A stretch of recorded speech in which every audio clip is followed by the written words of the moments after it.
여러분 안녕하세요. 플러스 전지 OX 심화편. 오늘은 조선 전기 사회 파트 살펴보겠습니다. 자, 1번 조선 전기 지위가 높은 문무 관원의 자손에게는 음서와 대가 등의 혜택이 주어졌다. OX 예, 옵니다. 그럼 여러분 여기서 질문하시는 거죠. 자, 선생님, 음서는 고려고 조선은 문음 아닌가요? 예. 그런데 사실 이게 다 백제도기 때문에 조선의 문음을 그냥 고려의 음서라고도 부릅니다. 자, 그리고 자, 중요한 건 고려 음서의 대상은 5품 이상의 고관의 자식이었고 조선의 음서 또는 문음은 2품 이상의 고관의 자제였다는 거 꼭 기억하시고요. 대가제도는 조선에서만 나오는 거였습니다. 자, 이번 조선시대 산업인은 주인이 마음대로 매매, 양도, 상속할 수 있었을 뿐만 아니라 주인이 산업인을 함부로 죽이거나 사형을 가하는 게 법으로 허용됐다. 여러분, 노비는 매매, 양도, 상속의 대상이야. 그러나 여러분, 주인이 사형을 산업인을 사용하는 게 법으로 허용되는 이렇게까지 썩은 나라는 아니었죠. 그래서 나름 합리적이 있었습니다. 그래서 저는 나라를 지키는데 그래서 법은 아니었고 더더구나 세종은 주인이 사사로이 산업인을 죽이는 것을 법으로 금지했습니다. 자, 3번 조선시대 산업인은 주인집에서 거주하는 솔고노비와 주인과 떨어져 거주하는 외고노비가 있었는데요. 그 수는 솔고노비가 절대 다수였다. OX, X입니다. 외고노비가 훨 많았어요.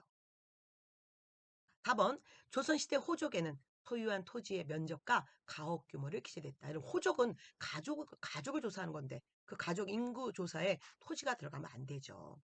자, 그래서 여러분 여기서 자 호족에는 뭐가 들어가느냐? 호주를 중심으로.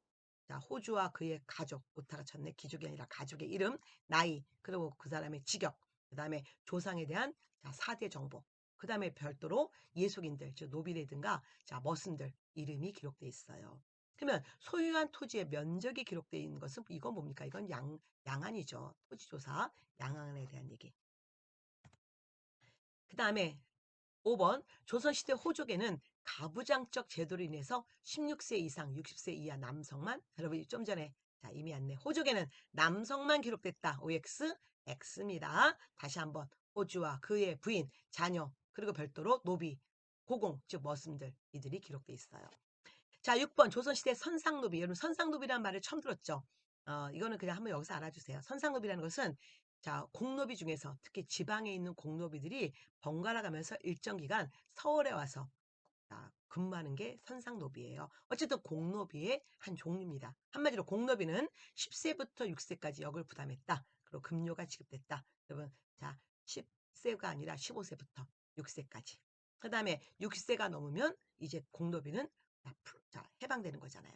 그리고 여러분, 이때 급료, 여기 색깔이면 안 돼요.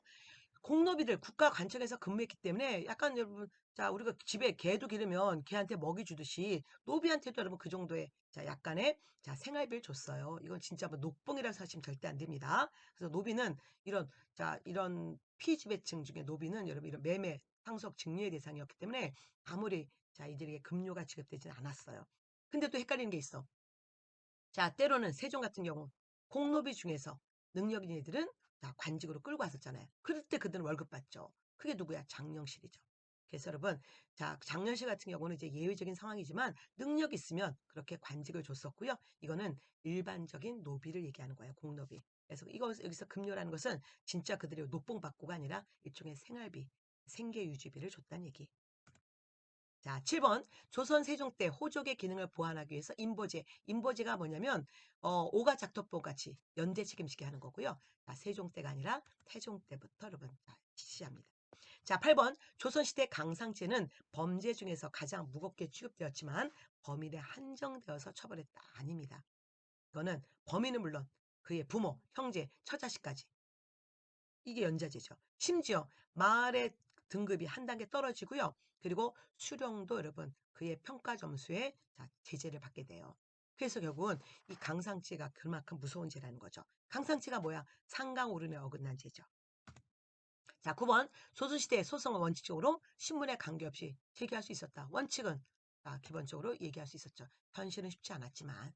자, 10번. 조선시대 농민의 생활이 어려워졌을 때, 자, 지방자치적으로 의창과 상평창을 두었다. 아니죠. 의창과 상평창은 국가가 둔 거고, 지방자치적으로는 자, 사창을 두었고요.